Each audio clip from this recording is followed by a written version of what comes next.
അതേസമയം കേന്ദ്ര അവഗണനയ്ക്കെതിരെ തമിഴ്നാട്ടിലെ DMK സഖ്യത്തിന്റെ ഡൽഹി പ്രതിഷേധവും ഇന്ന് നടക്കും. പാർലമെന്റിലെ ഗാന്ധി പ്രതിമയ്ക്ക് മുന്നിൽ കറുത്ത വസ്ത്രം ധരിച്ചാണ് പ്രതിഷേധം.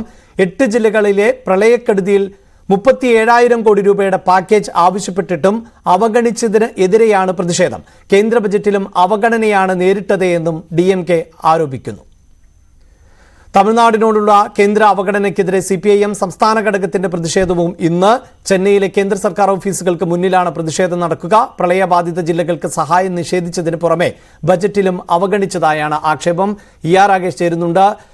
രാകേഷ്, ഈ CPIM പ്രധാനമായും ആവശ്യപ്പെടുന്നത് അവരോടൊപ്പം ചേർന്നിട്ടല്ല എങ്കിൽ പോലും കോൺഗ്രസ് മറ്റൊരു സമരം കേന്ദ്രത്തിനെതിരെ നടത്തണം എന്നുള്ളതാണ്. ഇതിപ്പോൾ തമിഴ്നാട്ടിലേക്ക് എത്തുമ്പോൾ അവിടെയും പ്രതിഷേധമാണ്. കർണാടകം നിലവിൽ പ്രതിഷേധിച്ച് കഴിഞ്ഞിരിക്കുന്നു. അങ്ങനെ BJP ഇതര സർക്കാരുകൾ ഭരിക്കുന്ന എല്ലാ സംസ്ഥാനത്തും ഈ തരത്തിലുള്ള പ്രതിഷേധം എന്ന നിലയിൽ ഇപ്പോൾ അനുമാനിക്കേണ്ടി വരികയല്ലേ?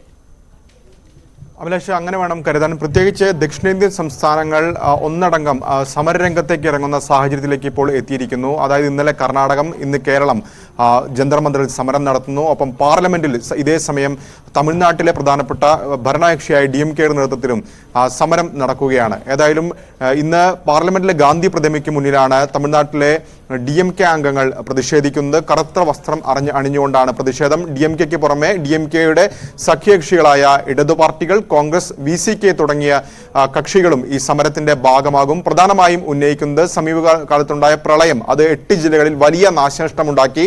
എന്നാൽ ഇതിന് സഹായമായി 37,000 കോടി രൂപയാണ് സംസ്ഥാന സർക്കാർ ആവശ്യപ്പെട്ടിരുന്നത്. എന്നാൽ ഇതൊന്നും അനുവദിക്കാൻ കേന്ദ്ര സർക്കാർ തയ്യാറായില്ല എന്ന വിമർശനം ഉന്നയിച്ചുകൊണ്ടാണ് സമരം. മാത്രമല്ല, ബജറ്റിലും കാര്യമായ നീക്കിയിരിപ്പ് തമിഴ്നാടിനായി ഉണ്ടായില്ല. വലിയ അവഗണന തമിഴ്നാട് നേരിട്ടു എന്ന ആരോപണമാണ് DMK ഉന്നയിക്കുകയും ചെയ്യുന്നത്. ഏതായാലും തെരഞ്ഞെടുപ്പ് കൂടി അടുത്ത സാഹചര്യത്തിൽ, ലോക്സഭാ തെരഞ്ഞെടുപ്പ് കൂടി അടുത്ത സാഹചര്യത്തിൽ കേന്ദ്രത്തിനെതിരായ പ്രതിഷേധം ശക്തമാക്കുകയാണ് DMK അടക്കമുള്ള പാർട്ടികൾ. അതിൽ ഏറ്റവും എടുത്തു പറയേണ്ടത് ദക്ഷിണേന്ത്യയിലെ സംസ്ഥാനങ്ങളിലെ ഭരണകക്ഷികൾ ഒന്നടങ്കം സമരരംഗത്തേക്ക് ഇറങ്ങുന്ന സാഹചര്യം കൂടി ഉണ്ടായി. നേരത്തെ ഇത്തരം സമരവുമായി രംഗത്തിറങ്ങിയത് പശ്ചിമ ബംഗാളായിരുന്നു. ജന്തർ മന്ദറിലും ഒപ്പം തന്നെ രാജ്ഘട്ടും കേന്ദ്രീകരിച്ചുകൊണ്ടായിരുന്നു ഒരു പ്രത്യക്ഷ സമരം മമതാ ബാനർജിയുടെ നേതൃത്വത്തിൽ നടന്നത്. അതിനുശേഷം ഇപ്പോൾ കർണാടകയും ഒപ്പം കേരളവും കൂടി സമരരംഗത്തേക്ക് വന്നിരിക്കുകയാണ്. സമാനമായ ആവശ്യം ഉന്നയിച്ചുകൊണ്ട് ഇന്നിപ്പോൾ ഏതായാലും പാർലമെന്റിൽ DMKയും പ്രതിഷേധമായി രംഗത്ത് വന്നിരിക്കുകയാണ്. അഭിലാഷ്, അത്തരത്തിൽ വലിയ പ്രതിഷേധമാണ് നടക്കുന്നത്. നമുക്ക് അന്തർദേശീയ വാർത്തകളിലേക്ക് പോകുന്നതിന് മുമ്പ്